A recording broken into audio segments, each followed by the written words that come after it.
الحمد لله رب العالمين والصلاة والسلام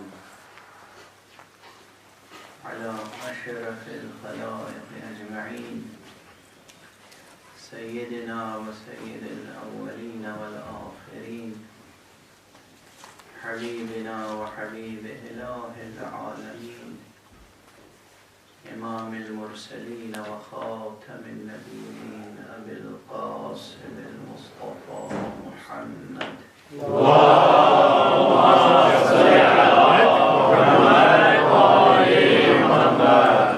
أهل بيته الطيبين الطاهرين الهداة المهديين المعصومين المظلومين واللعنة الدائمة على أعداء الدين أجمعين أما بعد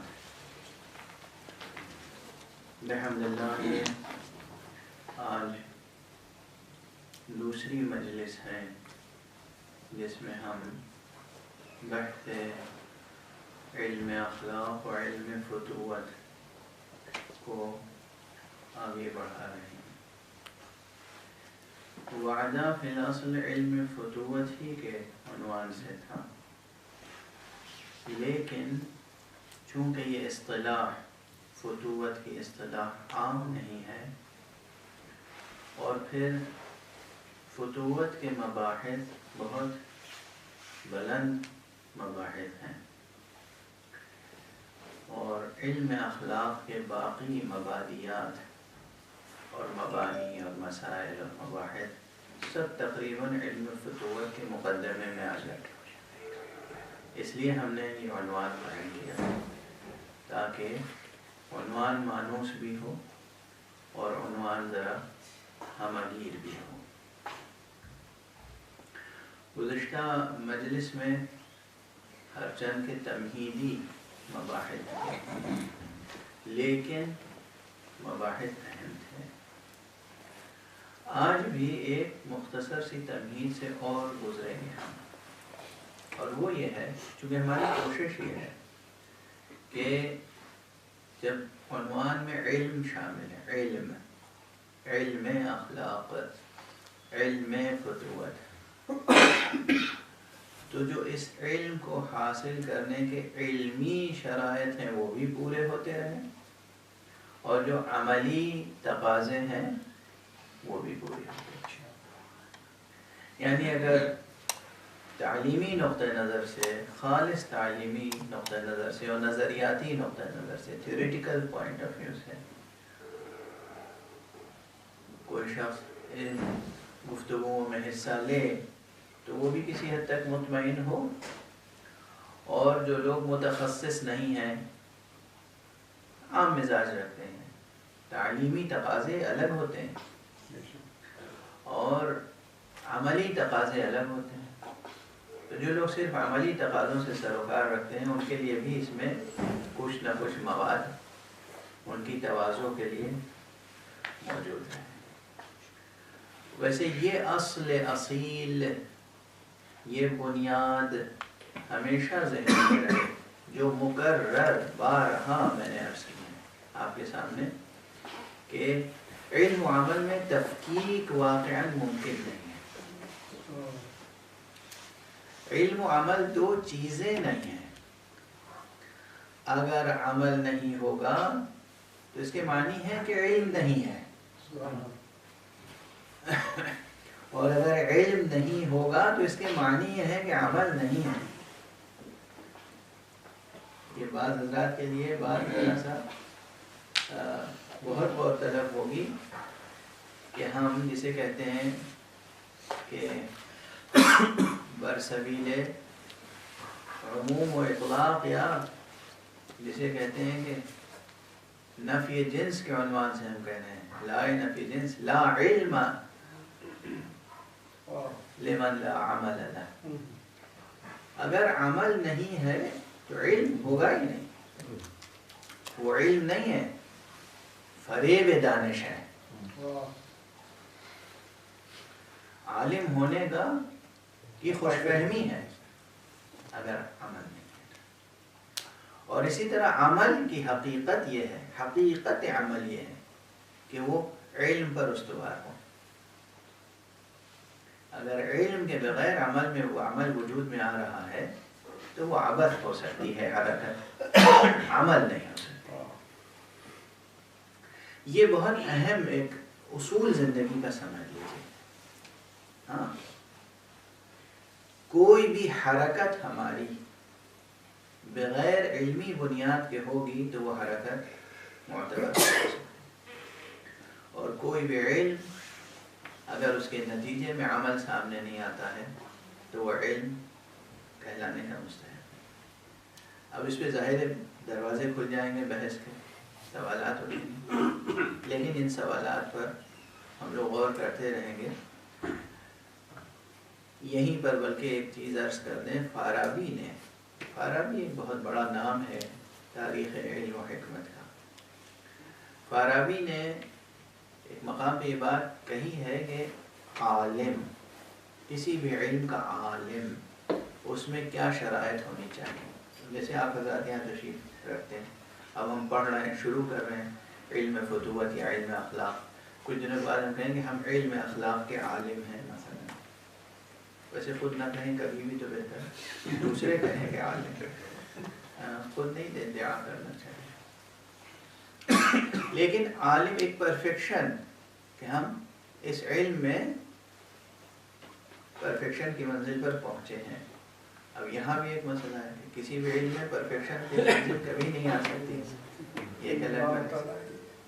لیکن نسبی اعتبار سے، اضافی اعتبار سے، ریلیٹیو پوائنٹ آف ویو سے، کہ ایک منزل ایسی آ جائے جہاں انسان کو کچھ اطمینان ہو جائے کہ ہاں اس علم سے ہم واقف ہیں، تو اس کے لیے عالم ہی کا لفظ استعمال ہوتا ہے. عالم میں 4 شرائط ہونی چاہیے. پہلی شرط یہ ہے فارابی کے نقطہ نظر سے کہ وہ اس علم کے اصول کا احاطہ رکھتا ہو، اصول علم پر مکمل دسترس، احاطہ، یعنی پورا علم اس کی ہتھیلی میں ہو. جیسے آپ اپنی ہتھیلی کی انگلیوں کو، اس کی پوروں کو گن سکتے ہیں، اس طرح اس علم کے مباحث اور مسائل اور ابواب آپ کے سامنے ہوں، اور اس کے تمام فروع جن اصول کی طرف پلٹتے ہیں وہ اصول پر آپ کو احاطہ. ہر جگہ ہی ہوتا ہے نا، فروع اصول کی طرف پلٹتے ہیں، اس پہ احاطہ. تو اصول میں احاطہ، یہ ایک شرط ہے. دوسری شرط یہ ہے کہ ان اصول کے کو بیان کرنے کی اسے قدرت ہو. حسن تعبیر جو سیکھا ہے وہ بہتر طریقے سے ڈیلیور کر سکے. اگر ڈیلیوری نہیں ہے، اگر بیان نہیں ہے، اصول کو پوری طرح سے آپ منتقل نہیں کر سکتے تو عالم نہیں ہے.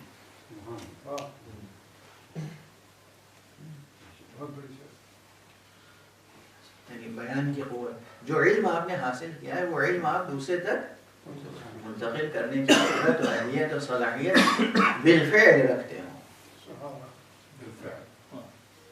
بالفعل آپ بیان کر سکیں جو آپ نے سیکھا. یہ دوسری شرط. تیسری شرط یہ ہے کہ اس کے خارجی اور داخلی تمام لوازم سے واقف ہوں اور اسے پورا کرتے ہوں. اور چوتھی شرط یہ ہے ہر علم پر کچھ نہ کچھ اعتراضات وارد ہوتے ہیں، شکوک، شبہات، اعتراضات.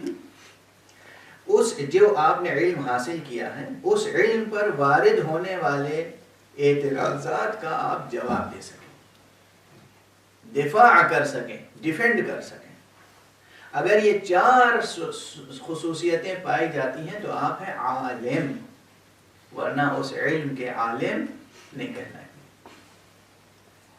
جیسے کوئی فقیہ ہو تو فقیہ علم فقہ کا عالم تب کہلائے گا جب اصول فقہ پر اسے دسترس ہو اس کی مٹھی میں، پھر وہ اسے بیان کرنے کی قدرت رکھتا، اس کے داخلی و خارجی لوازم سے اور تقاضوں سے آشنا ہو اور اسے پورا کرتا، اور آخری شرط یہ کہ فقہ پر جو اعتراضات ہوتے ہوں اس کا جواب دے سکے، دفاع کر سکے، ڈیفینڈ کر سکے۔ حتیٰ کہ اب رسمی طور پر صحیح، لیکن پی ایچ ڈی جو لوگ لکھتے ہیں یا کوئی بھی تھیسس لکھتے ہیں تو انہیں ڈگری یوں ہی نہیں ایوارڈ ہوتی ہے، وہ پھر بعد میں آپ نے لکھی، محنت کی، تحریر لکھ دی، آپ نے کتاب لکھ دی، اب وہ آپ نے سبمٹ کر دی اور اس پر کئی ایکسپرٹس کی رائے بھی آ گئی، آخر میں کیا ہوتا ہے؟ اس میں کیا کہتے ہیں؟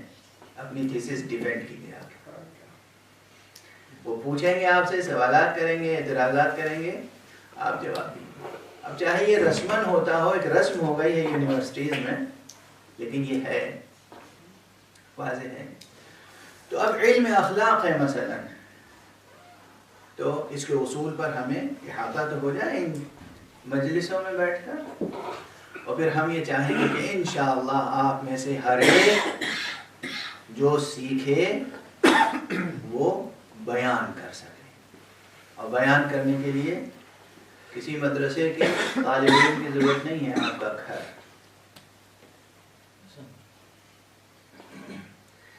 پہلے خود آپ کی ذات، آپ کا نفس، خود بیٹھ کر اپنے نفس کو درس دیں، جو سن رہے ہیں وہ خود اپنی ذات کو سنائیں، حدیث نفس بنا لیں ان گفتگوؤں کو، اپنے آپ سے باتیں کریں، پھر اپنے بیوی بچوں سے، اپنے ساتھیوں سے، اپنے دوستوں سے، اپنے حلقے میں سے بیان کریں، اور اس کے تقاضوں کو پورا کرنے کی کوشش کریں، اور ساتھ میں اس کے اوپر اعتراضات جو ہیں وہ بھی ابھی آئیں گے انشاءاللہ۔ مثلا اب یہیں سے گفتگو شروع بھی ہو سکتی ہے مثال سے، کیونکہ مطالب کی ترتیب جو ہے وہ اگر احاطے میں ہو کوئی بات تو اسے مناسب طریقے سے ترتیب کو بدلا جا سکتا ہے، اور آخر سے بات شروع کر کے اول تک پہنچا جا سکتا ہے۔ ایک چیز ہے جو علم اخلاق کے تعلق سے اعتراض کے طور پہ بھی سامنے آتی ہے اور بنیادی مباحث میں بھی سامنے آتی ہے۔ عموماً یہ یاد رکھیے کہ عموماً نفس انسانی اخلاق یا حسن اخلاق کی طرف راغب ہوتا ہے، اسے پسند کرتا ہے، اور اسے سیکھنے اور سکھانے کی ترغیب پائی جاتی ہے عموماً۔ لیکن کچھ لوگ ایسے ضرور ہیں جو اس علم کو بالکل بیکار سمجھتے ہیں، اور وہ بھی فلاسفرز کہلاتے ہیں، افسوس کے ساتھ ان کے ناموں کے ساتھ حکیم و فلسفی لکھا جاتا ہے، تھنکرز، انٹلیکچوئلز۔ وہ کہتے ہیں جو ہے وہ ہے، بدل نہیں سکتا۔ جب بدل نہیں سکتا تو یہ علم اخلاق پڑھانا اور سکھانا اور برتنا یہ کس لیے؟ نیم کا پیڑ نیم ہی کا رہے گا، اس کے سامنے آم کے اوصاف لال بیان کیجیے، اس پیڑ میں آم تو نہیں لگے گا، نمکولی ہی لگے گی۔ یہ بڑا اعتراض ہے، اور مختلف تعبیرات، مختلف عنوانات سے یہ اعتراض کیا گیا ہے، اور کافی کچھ اس پہ لکھا گیا کہ کیا واقعاً انسان کی طبیعت تغیر پذیر ہے، تبدیلی قبول کرتی ہے، انسان بدل سکتا ہے، کیا شقی سعید ہو سکتا ہے، کیا سعید شقی ہو سکتا ہے، اگر کسی کی طبیعت میں شقاوت ہے تو کیا وہ شقاوت مٹ سکتی ہے اور اس میں اندر سعادت پیدا ہو سکتی ہے؟ یہ بحث ہے، اور یہ بحث بہت سے حضرات نے مذہبی زاویے سے بھی کی ہے، جو لوگ جبر کے قائل ہیں، مطلقاً جو جبر کے قائل ہیں، اور جو مذہبی نقطہ نظر سے جبر کے قائل نہیں ہیں انہوں نے بھی یہ بحثیں کی ہیں۔ بہرحال اب یہ عنوان میں نے ذکر کر دیا، جواب ہمارا سادہ ہے کہ قطعی طور پر انسان اگر اپنی ذات کی طرف متوجہ ہو، اگر خود اپنے بارے میں غور کرے تو وہ دیکھے گا کہ بہت سے معاملات میں وہ اختیار رکھتا ہے اور بہت سے معاملات میں وہ اختیار نہیں رکھتا۔ اس کے معنی ہی یہ ہے کہ انسان نہ مکمل طور پر مجبور ہے نہ مکمل طور پر مختار۔ امر بین امرین، ہر انسان، فلسفہ، حکمت، یہ سب الگ رہی بات، فطری طور پر انسان اپنی ذات میں غور کرے تو دیکھے گا کہ بہت سی چیزوں میں وہ اختیار محسوس کرے، ارادہ رکھتا ہے، اختیار رکھتا ہے۔ اور اصلاً انسان کے پاس جو عقل ہے، یہ عقل کا وجود دلیل ہے کہ انسان مختار ہے۔ عقل کا وجود، یہ عقل جو بعض چیزوں کو اچھا سمجھتی ہے اور بعض چیزوں کو اچھا نہیں سمجھتی، یہ عقل کا وجود اس بات پہ دلیل ہے کہ انسان مختار ہے۔ دوسرے ارادے کا وجود، ارادہ عقل سے مختلف ایک حقیقت ہے۔ ارادہ، یہ ارادے کا وجود بتاتا ہے کہ انسان مختار ہے۔ اب یہاں پہ بحث ہے طلب اور ارادے کی، جو فقہاء نے علم اصول فقہ میں بھی کی ہے اور فلاسفہ نے بھی کی ہے، کہ مقدمات طلب، شوق اور اشتیاق، کیا یہ سب انسان کے لیے اختیاری ہے یا اختیاری نہیں ہے؟ یہاں بہت بحث ہے۔ اگر اس بحث کا دروازہ کھولیں گے تو یہ 14 نشستیں اور مجلسیں کافی نہیں ہوں گی۔ لیکن اس وقت اسی حد تک میں سمجھتا ہوں یہ بات مقنع ہے، قانع کنندہ ہے، یعنی یہ بات آپ کسی سے کہیں تو وہ مطمئن ہو جائے گا۔ یہ بات اگر آپ کسی کے سامنے بھی کہیں تو وہ مطمئن ہو جائے گا کہ آپ کے پاس جو عقل ہے، اور آپ اپنے نفس پر غور کریں، آپ خود غور کریں کہ آپ اپنے کو مجبور پاتے ہیں، مطلقاً مجبور محض ہیں یا مختار کل ہیں، تو کہے گا نہ میں مختار کل ہوں نہ مجبور محض۔ یہی بات ائمہ معصومین علیہم الصلاۃ والسلام ارشاد فرمائی ہے۔ جب اسلامی علم کلام میں یہ بحث بہت زیادہ گرم تھی، جب وہ تفویض کی بحث، تو حضرت امام محمد باقر علیہ السلام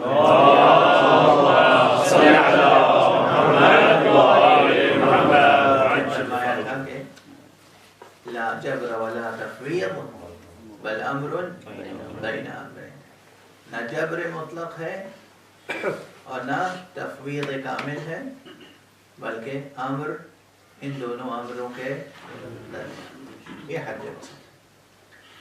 تو بہرحال علم اخلاق پر جب بھی کوئی اعتراض کرے کہ آپ کس لیے پڑھ رہے ہیں اور کس لیے غور کر رہے ہیں، جو سرنوشت لکھی جانی تھی وہ لکھی جا چکی ہے، جو تقدیر لکھی جانی تھی وہ لکھی جا چکی ہے، جو بننا تھا آپ کو وہ رحم مادر ہی میں آپ بن چکے ہیں۔ اگر وہاں شقی بن گئے ہیں تو اب آپ سعید نہیں بن سکتے، اگر وہاں سعید بن چکے ہیں تو اب آپ شقی نہیں بن سکتے۔ یہ میں ریفر کر رہا ہوں ایک بڑی بحث کی طرف جو بعض محدثین اور بعض علم کلام کے ماہرین کے درمیان ہے، اور اس کے لیے وہ ایک حدیث نبوی صلی اللہ علیہ وآلہ وسلم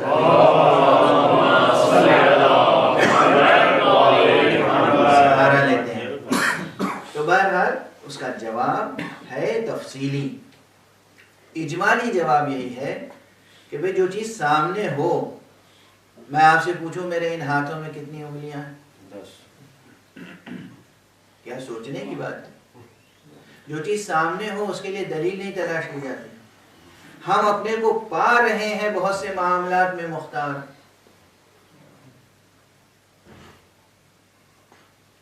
اور ہم اپنے کو پا رہے ہیں بہت سے معاملات میں مجبور۔ تو یہی ہماری حقیقت ہے.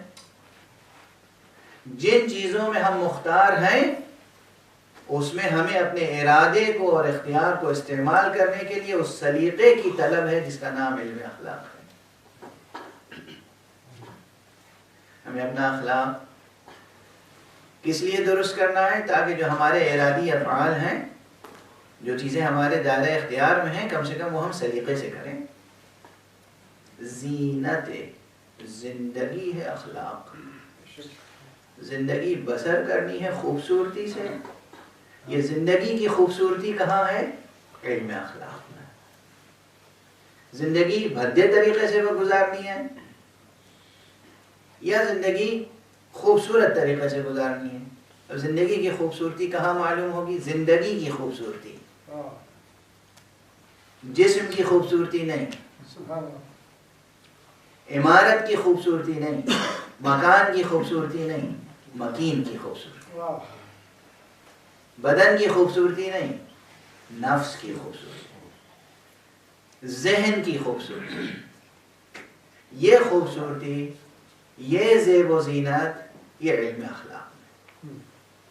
تو بہرحال اسی گفتگو میں سمجھتا ہوں کہ اگر کوئی استنباط اور استنتاج کرنا چاہے، نتیجہ حاصل کرنا چاہے، تو جو منطقی علماء نے رؤوس ثمانیہ کا عنوان قائم کیا ہے کہ کسی بھی علم کو شروع کرنے سے پہلے معلم کو یا مدرس کو یا طالب علم کو 3 چیزیں بتا دینی چاہیے یا جان لینی چاہیے. 8 چیزیں، رؤوس ثمانیہ، 8 چیزیں جان لینی چاہیے.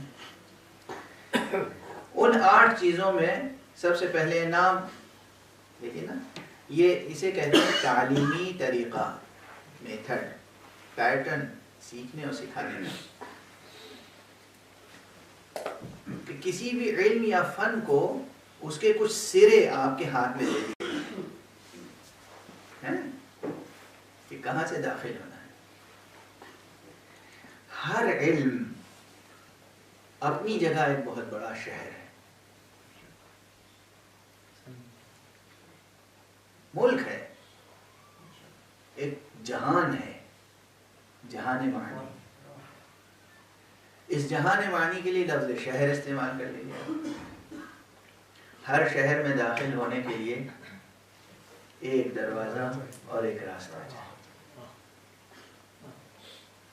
ٹھیک ہے، ممکن ہے کہ آپ کسی شہر میں کسی ملک میں داخل ہونے کے لیے آپ سمندر کے راستے سے جائیں، آپ صحرا کے راستے سے جائیں، آپ ہوائی راستے سے جائیں، آپ ریل گاڑی سے جائیں، آپ بس سے جائیں. لیکن اگر آپ صحیح سرحدوں سے داخل ہوں گے تو اس ملک کی پوری طرح سیر کر سکیں گے. اور خدا نخواستہ اگر آپ نے صحیح راستوں، صحیح سرحدوں سے انٹر نہیں ہوئے تو گرفتار کر کے کسی قید خانے میں ڈال دیے جائیں. تو پھر اس ملک کی سیر کا موقع نہیں ملے گا. ٹھیک ہے نا؟ تو علوم، کوئی بھی علم، یہ ایک شہر ہے. میں نے کہا گرفتار کر کے قید میں ڈال دی جائیں گے، ضروری نہیں گرفتار کیے جائیں، خود انسان اپنی تھکن سے گرفتار ہو جاتا ہے. راستے نہیں معلوم ہیں، بے راہ چلتے رہیں گے تو کہیں نہ کہیں جستجو کے پاؤں ٹوٹ جائیں گے اور منزل ہاتھ سے نکل جائے. اس لیے کسی بھی شہر یا ملک میں داخل ہونے کے لیے انہی سرحدوں سے داخل ہوں جو اس کی رسمی سرحدیں ہیں. اسی لیے حبیب کبریا صلی اللہ علیہ وآلہ وسلم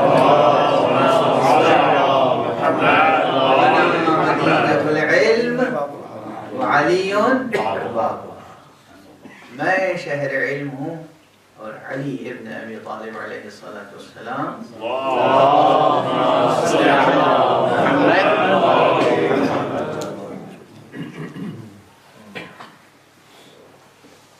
ممکن نہیں ہے کہ کوئی علوم نبوت، علوم قرآن، علوم ایمان، علوم اسلام تک پہنچ سکے بغیر علی ابن ابی طالب علیہ السلام. چنانچہ علم اخلاق میں بھی آپ دیکھیں گے کہ حضور صلی اللہ علیہ وآلہ وسلم مدینہ علم اخلاق، انک لعلی خلق عظیم، لیکن اس شہر علم اخلاق کا در بھی کون ہے؟ علی ابن ابی طالب، اس میں کوئی شک نہیں ہے۔ اب میں ایک محسوس مثال تاریخی دے دوں آپ کو، اور اس مثال کے ضمن میں بہت سی عملی باتیں بھی آ جائیں۔ آپ حضرات یہ سمجھتے ہیں یا کچھ حضرات یہ سمجھتے ہیں، جو گزشتہ مجلس کے بعد جو سوالات مشتق آئے اس سے یہ اندازہ ہوا کہ انہیں بس عملی نسخے چاہیے کہ اگر ہمیں غصہ آ رہا ہو تو کیا کریں۔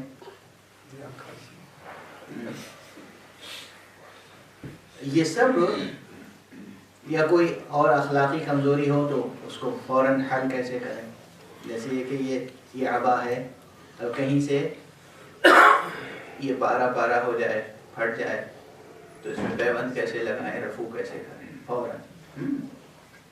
علم اخلاق یہ بتاتا ہے کہ قواعد جامع رفو کیسے کیا جائے، بالکل بتاتا ہے، لیکن ہم ایک علمی ترتیب سے آگے بڑھیں گے۔ ہم نے عرض کیا کہ ہم چاہیں گے کہ تھیوریٹیکل ایسپیکٹ اور پریکٹیکل ایسپیکٹ دونوں پورے ہوتے ہیں۔ عموماً جب اخلاق کا لفظ استعمال ہوتا ہے تو لوگ بس یہ سمجھتے ہیں کہ انسان کو نرم خو ہونا چاہیے، ہر ایک سے نرمی سے گفتگو کرے، ہر ایک سے مسکرا کے گفتگو کرے، ہر ایک سے تواضع سے گفتگو کرے، انکسار خاک ساری سے گفتگو کرے۔ بے شک یہ سب چیزیں حسن اخلاق ہیں، لیکن کیا غصے کی علم اخلاق میں کوئی جگہ ہے ہی نہیں؟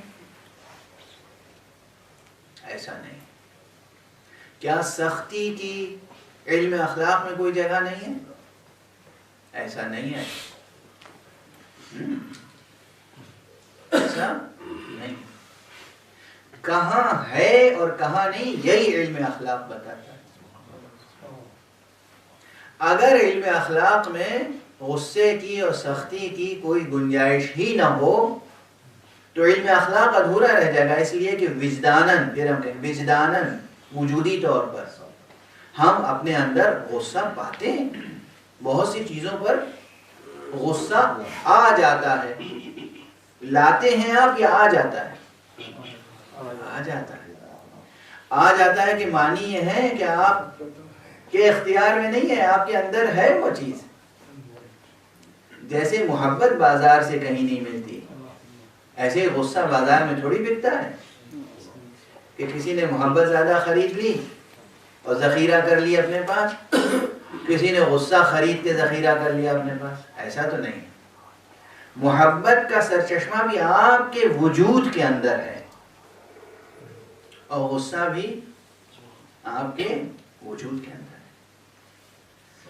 اب اسی توازن کو، فطری حقیقی توازن کو باقی رکھنا ہے کہ کہاں غصہ کرنا ہے، کہاں نہیں کرنا ہے، کہاں آتے ہوئے غصے کو ضبط کرنا ہے، کہاں غصہ آ گیا اب اسے ضبط کرنا ہے، کہاں غصہ نہیں آیا مگر دکھانا ہے۔ ہاں، یہ تعلیمی مناہج میں ہے مسئلہ۔ اب آج کل تو تعلیمی مناہج میں آپ طالب علم پہ غصہ کر ہی نہیں سکتے، اور اسی لیے آپ دیکھیں کہ طالب علم کیسے کیسے نکل رہے ہیں۔ وہ پرانے اساتذہ خوب غصہ بھی کرتے تھے، خوب پیار بھی کرتے تھے، خدا کی قسم۔ طالب علموں کو اپنی اولاد کی طرح تربیت کرتے تھے، تو محبت بھی دیتے تھے اور غصہ بھی کرتے تھے۔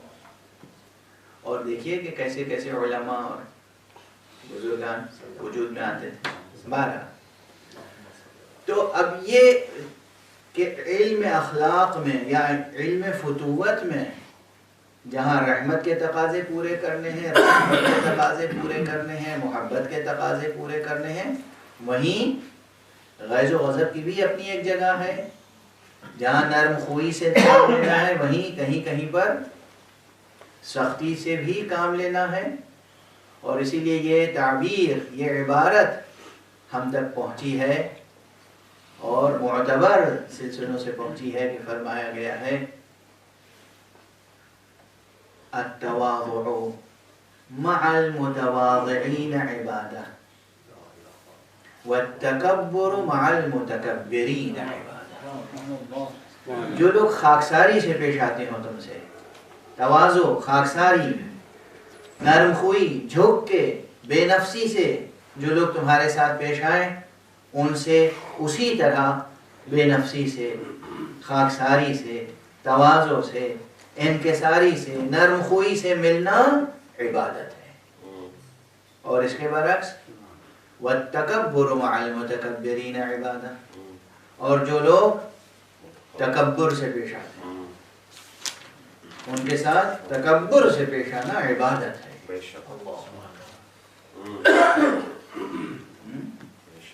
ویسے دنیا میں ہوتا یہ ہے کہ اپنا تکبر انسان نہیں دیکھتا، دوسرے کے تکبر کو یاد رکھتا ہے. تو یہ ایک مثال تھی کہ یہ بات فرمائی گئی ہے، یہ بات فرمائی گئی، یہ تعلیم دی گئی. تو علم اخلاق ہو یا علم فطرت ہو، اس میں غصے کی اور سختی کی بھی اپنی جگہ ہے. اب یہ غصہ کتنا کیا جائے، کیسے کیا جائے، کس کے ساتھ کس طرح اظہار کیا جائے، کس موقع پر کس طرح اظہار کیا جائے، یہ وہ شخص جانتا ہے جو اس فن میں کامل ہو، اور جو کامل نہیں ہے وہ اس پر اعتراض کرنے کا حق نہیں رکھتا. اب ایک بہت بڑا تاریخی واقعہ، میں نے کیا کہا تھا، شہر علم اخلاق بھی ذات گرامی مصطفیٰ صلی اللہ علیہ وسلم. اور اس کا لیڈر کون ہے؟ ایک ہی طرح ہے، اس شہر کا ایک ہی طرح ہے، اس کا نام ہے علی علیہ الصلوۃ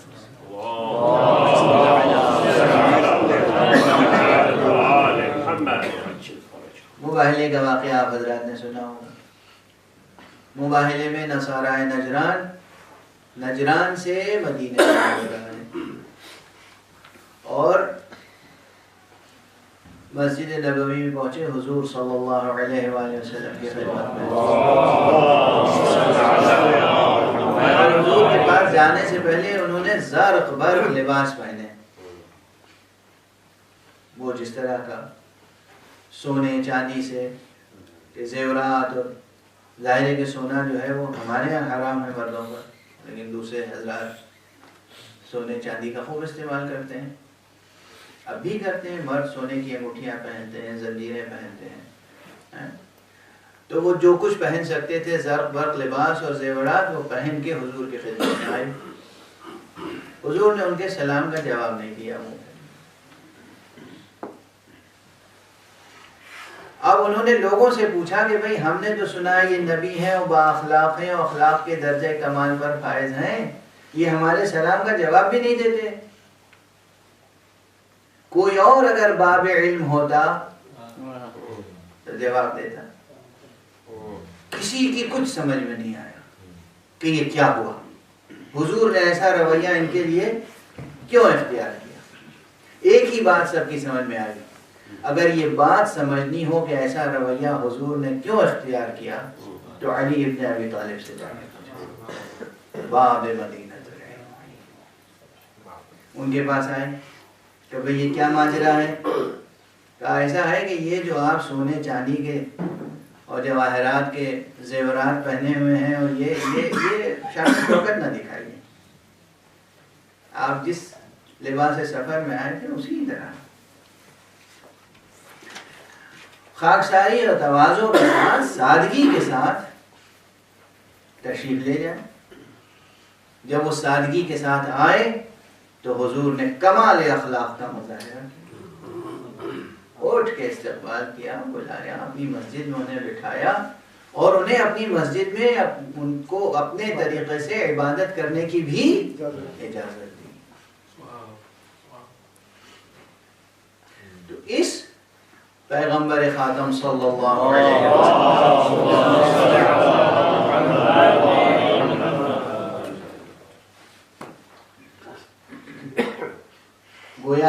سے تربیت کی کرنے والوں کی، لیکن وہ جانتے تھے کہ کس وقت کس طرح سے تربیت کرنی ہے، انہوں نے یہی طریقہ اختیار فرمایا. پہلے غیظ کا یا غضب کا یا ناپسندیدگی کا اظہار کیا، اور اس کے بعد جب وہ تواضع و خاکساری کے ساتھ آئے تو پھر آپ نے ان کا استقبال کیا اپنے کمال اخلاق کے ساتھ. تو یہ ہمارے سب کے ذہنوں میں رہے کہ زندگی میں نرم خوئی اچھی چیز ہے، اور کہیں کہیں سختی بھی برتنی پڑتی ہے. اب میں ظاہر ہے کہ خیال وقت گزر گیا اچھا خاصا، اور بحث ابھی آگے نہیں بڑھی ہے، لیکن انہی مطالب میں ایک لحاظ سے بحث کافی آگے بڑھ گئی ہے. میں تیزی سے تاکہ وہ تعلیمی تقاضے پورے ہو جائیں یہ عرض کر دوں کہ اگر کوئی پوچھے کہ بھائی اس علم کا نام کیا ہے، یہ جو حکماء نے منطق میں رؤوس ثمانیہ ایک عنوان قائم کیا. رؤوس ثمانیہ یعنی گویا مطلب تک پہنچنے کے 8 سرے ہیں. یہ سرے آپ تو تھما دیں گے ہاتھ میں، یہ سرا پکڑ کے آگے بڑھتے چلے جائیں گے. تو اس میں یہ کہ کسی علم کا احاطہ کر لیں اس طرح سے، پہلے ظاہری شکلی احاطہ، خارجی، کہ اس علم کا نام کیا ہے، علم اخلاق یا علم فتوت، لکھ لیں آپ بریکٹ. اب ظاہر ہے میں نے جو کچھ لکھا ہے پورا مقالہ تو یہاں نہیں پڑھ سکتا آپ کے سامنے، تو اس طرح سے شروع کر رہا ہوں تاکہ تقاضے پورے ہوں. مثلا علم اخلاق اس نام ہی کی اگر وضاحت جو گزشتہ مجلس میں ہو چکی ہے کہ ایک ہے خلق اور ایک ہے خلق. اخلاق اسی خلق یا خلق کی جمع ہے. اور یہاں علم اخلاق اس میں علم ہے اس علم کے لیے. میں نے یہاں لکھا ہے کہ علم اخلاق عطر حکمت ہے. علوم حکمت ہے نا، عطر اگر نکالیں تمام علوم حکمت کا تو علم اخلاق ہے. اور عطر ہی میں خوشبو ہوتی ہے، خوشبو ہی زندگی میں کشش پیدا کرتی ہے. عطر حکمت ہے. اسے آپ ذرا اور متین انداز سے، یعنی یہ ایک شاعرانہ تعبیر تھی مثلا، آپ یہ بھی کہہ سکتے ہیں کہ علم اخلاق علم اقدار معنویہ ہے. اصل یہ ویلیوز کا علم ہے. یہ علم ہی وہ ہے جس میں ویلیوز کو ڈسکس کرتے ہیں. علم اقدار و اوصاف، یعنی یہ ہے علم ہمارے جسم و جان ہی سے متعلق، مگر یہی جسم و جان، یہی وجود، سرجری کا جو علم ہے، جو انیٹمی ہے، آپ اس کے ماہر یہاں تشریف فرمائیں. اب وہ یہ جب آپریشن کرتے ہیں تو کیا ڈھونڈتے ہیں کہ علم کہاں پر ہے، سخاوت کہاں پر ہے، محبت کہاں پر ہے. یہ نہیں کرتے. ان کے آپریشن کی ٹیبل پہ جب آتا ہے تو یہ دیکھتے ہیں کہ ہڈی مضبوط ہے کہ کمزور ہے، رگیں اپنی جگہ ہیں کہ نہیں ہے، رگوں میں خون بہ رہا ہے کہ نہیں. ڈھانچے کا وہ ایک الگ علم ہے.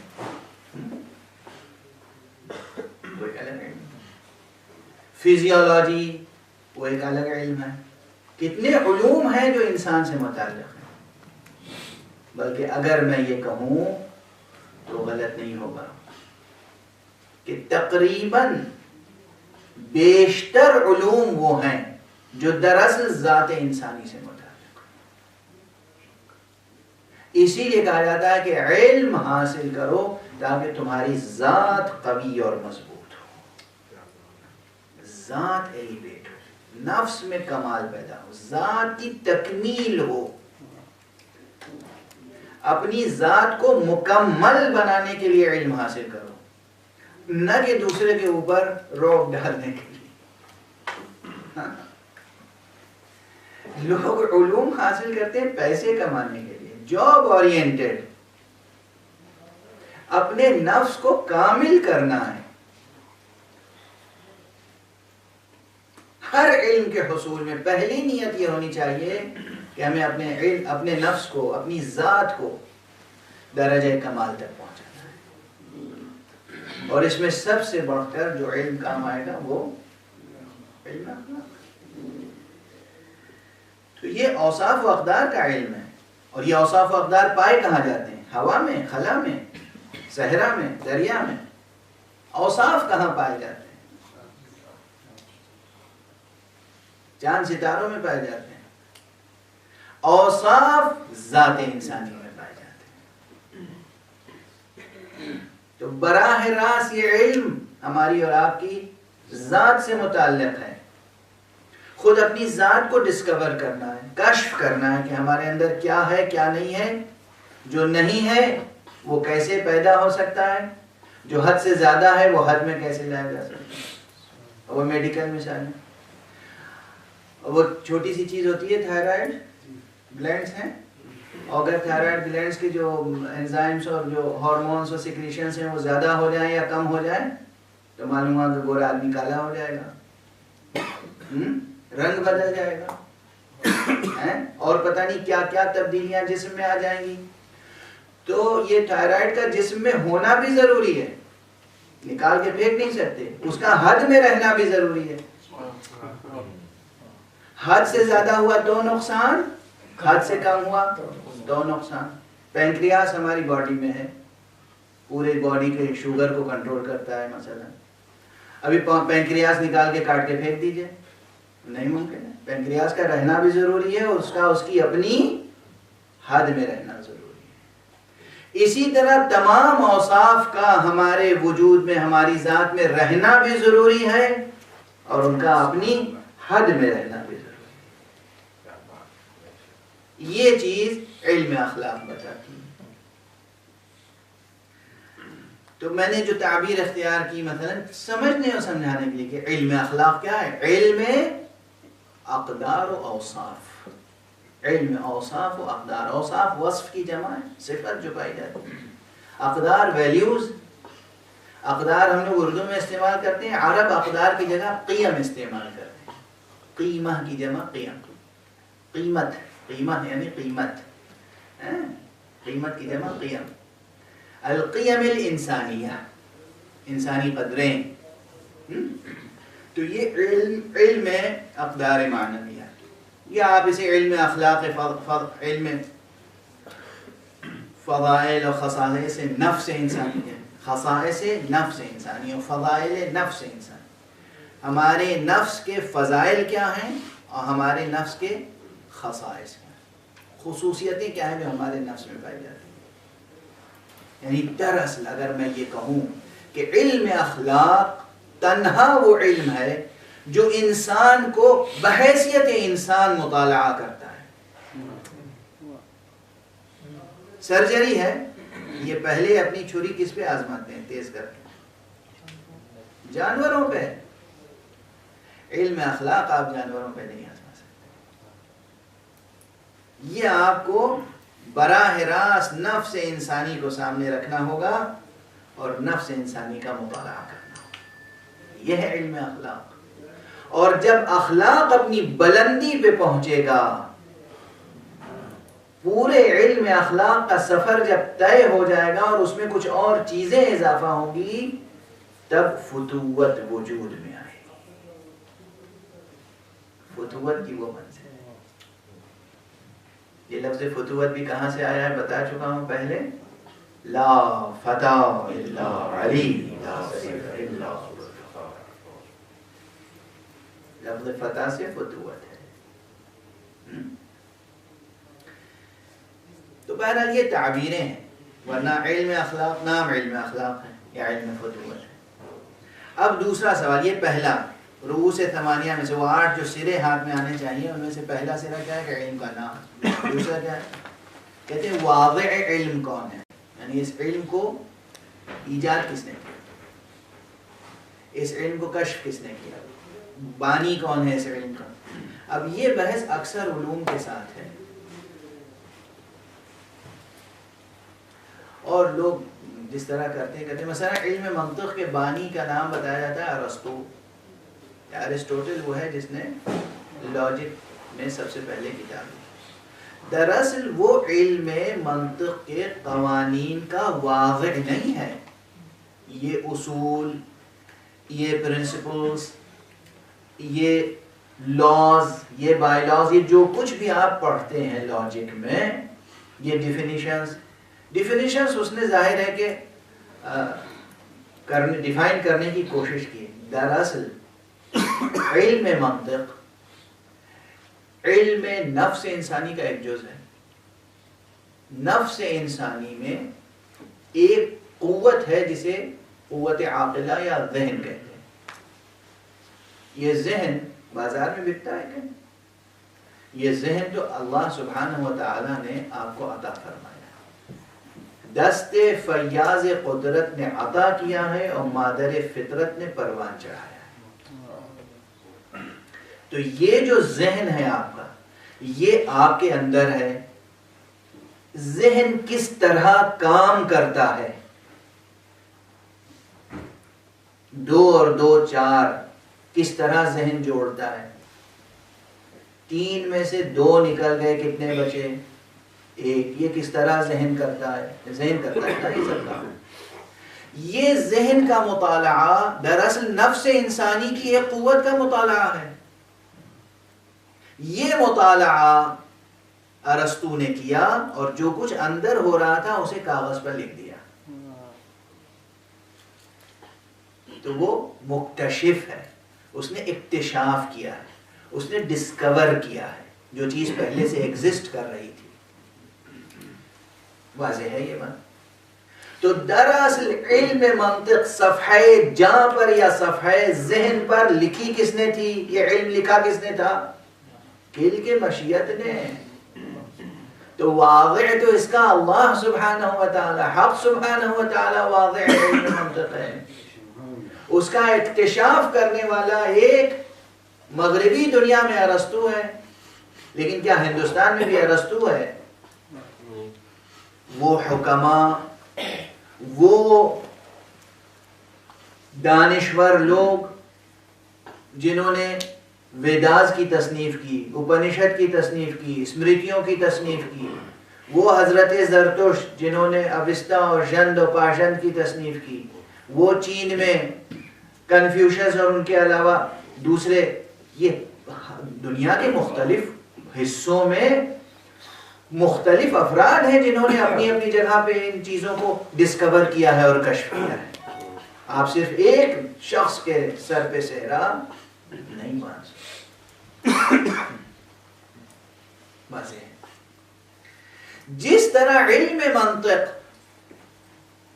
ذہن انسانی میں ہے، ارسطو نے اس کا اکتشاف کیا، اسی طرح علم اخلاق پوری جان میں ہے، ذات انسانی میں علم اخلاق. یعنی لوح جاں پر کل کے قدرت سے حق سبحانہ و تعالی نے جو کتاب لکھی ہے اس کا نام ہے علم اخلاق. واضح علم اخلاق خدا ہے، اسی لیے وہی ہے جو کسی کو سند دے سکتا ہے انک لعلی خلق عظیم.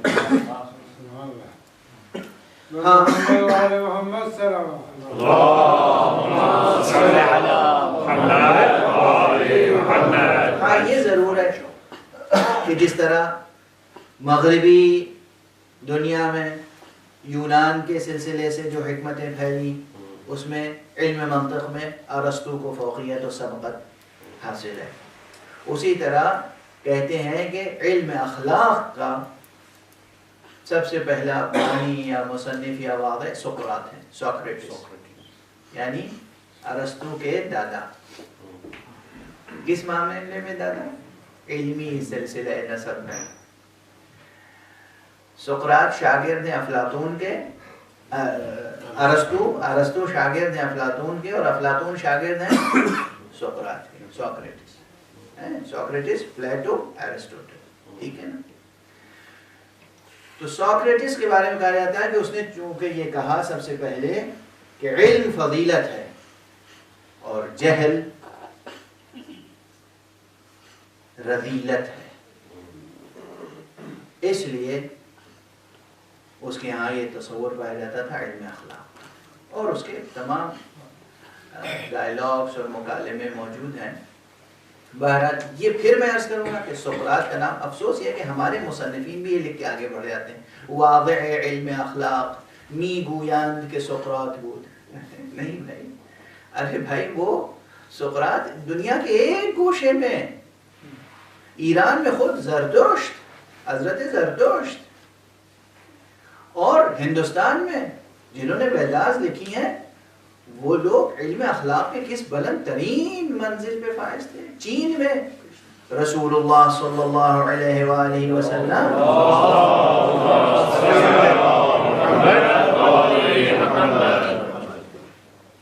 نے یوں ہی ارشاد فرمایا تھا کہ اطلبوا العلم ولو کان بالصین، علم حاصل کرو چاہے تمہیں چین ہی کیوں نہ جانا پڑے.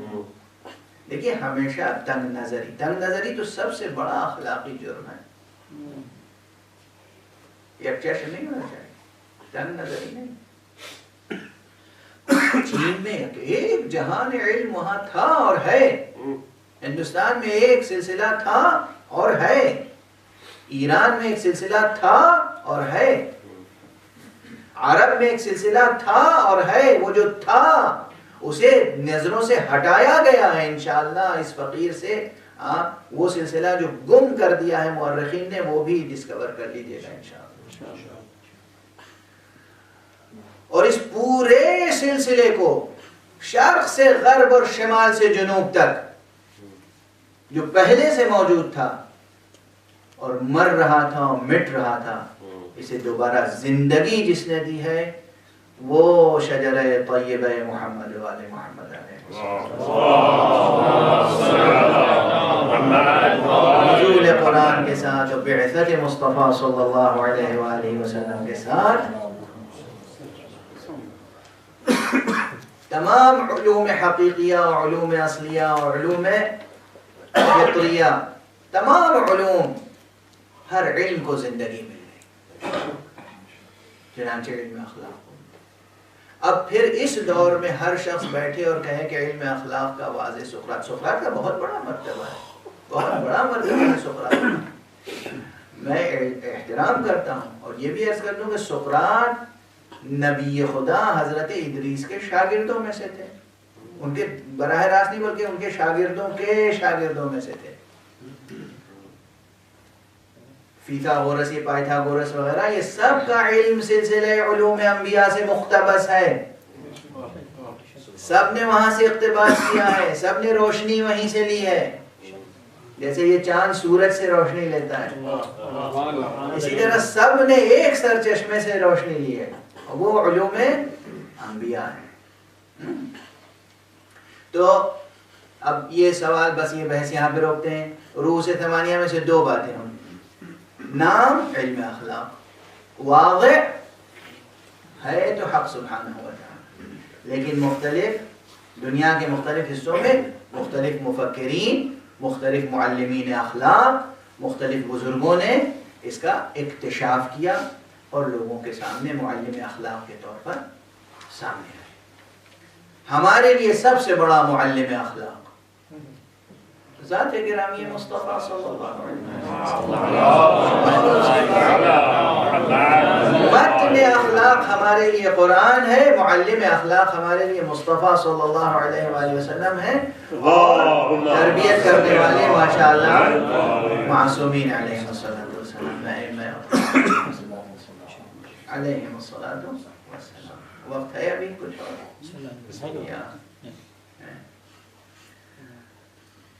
اب یہ واضح کے بعد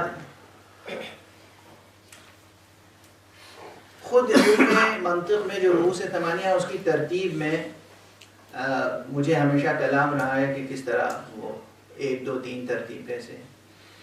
اب ایک سوال یہ بھی ہوتا ہے کہ کسی علم کا رتبہ کیا ہے،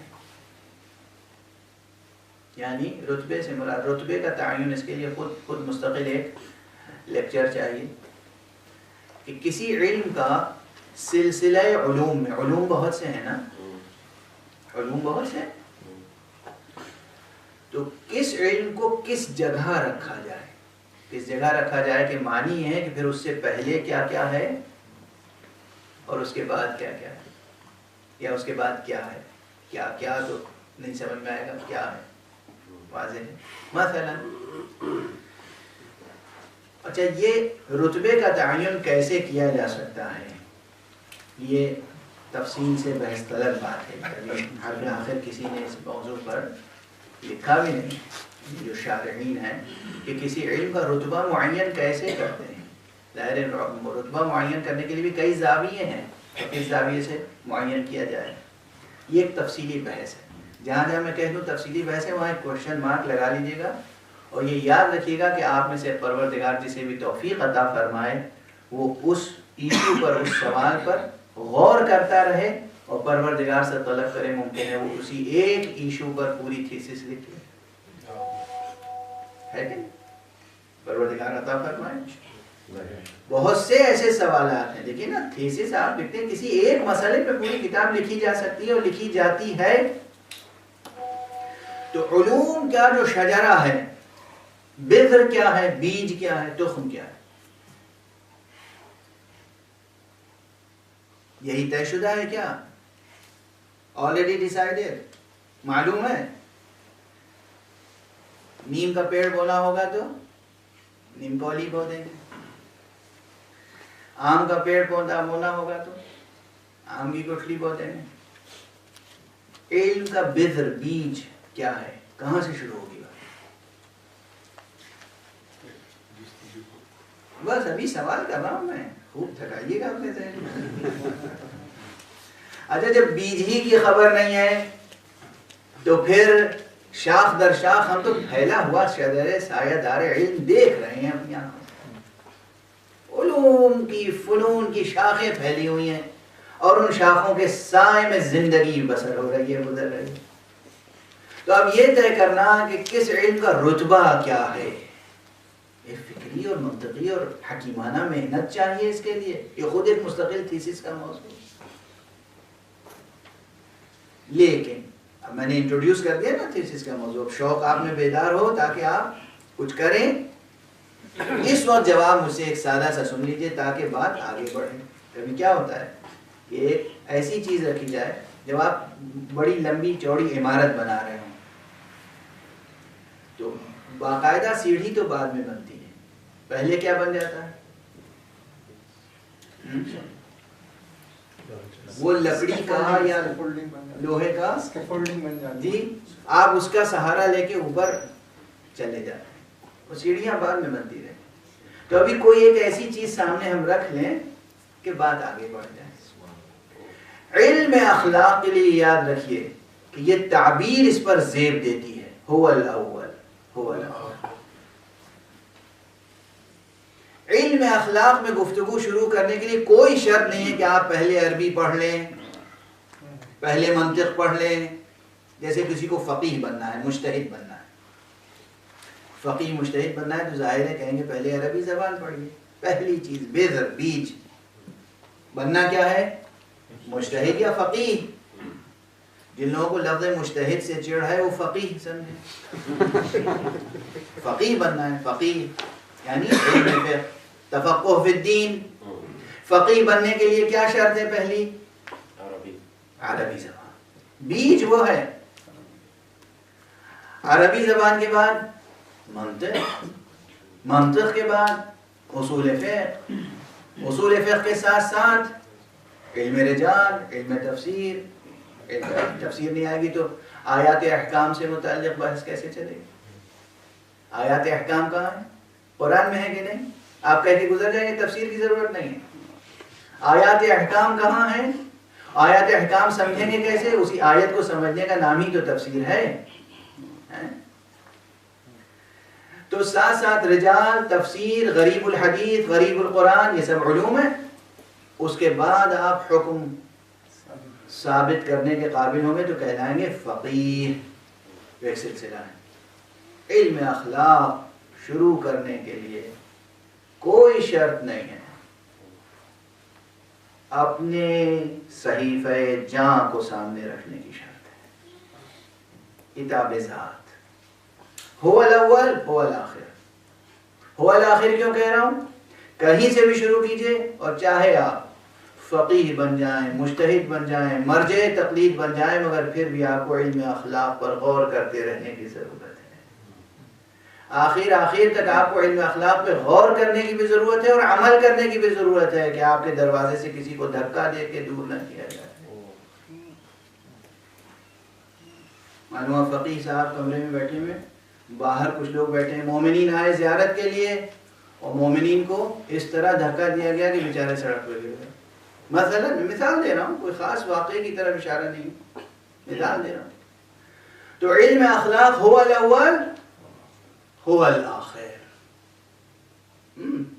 ڈاکٹر ہو, سائنٹسٹ ہو, ٹیچر ہو, اسٹوڈنٹ ہو, ماں باپ ہو, مجتہد ہو, فقیہ ہو, مدرس ہو, معلم ہو, کوئی بھی ہو, ذاکر ہو, خطیب ہو, کسی بھی رتبے میں, اس کو اپنے رتبے کے مطابق علم اخلاق پہ غور کرنے اور علم اخلاق کے تقاضوں پر عمل کرنے کی ضرورت رہے گی. تو اس رتبے کے سوال کو یہاں پر اس اعتبار سے سمجھیے کہ هو الاول هو الاخر.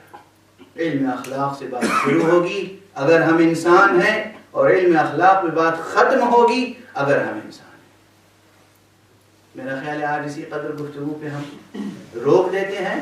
ابھی رؤوس ثمانیہ پورے نہیں ہوئے, لیکن میں سمجھتا ہوں کہ ساتھ ساتھ چونکہ بحثیں آ رہی ہیں, میں صرف 1 2 3 کر کے گنا تو نہیں رہا ہوں نا, تو اس میں بحثیں آ رہی ہیں, اور انشاءاللہ پروردگار عالم کے لطف و کرم سے اسی طرح 14 مجلسوں میں ہم تقریباً تمام مباحث سمیٹ لیں گے انشاءاللہ. جزیات و تفصیلات پر احاطہ کرنا ایک الگ بات ہے, لیکن اصول آپ کے ہاتھ میں آ جائیں گے انشاءاللہ. اس طرح جیسے آپ کی ہتھیلی میں نشانات آپ کے سامنے ہیں, اس طرح علم اخلاق اور علم فتوت کے رؤوس اور مطالب, رؤوس مطالب اور اصول مطالب آپ کے ہاتھ میں ہوں گے. وآخر دعوانا ان الحمد للہ رب العالمین.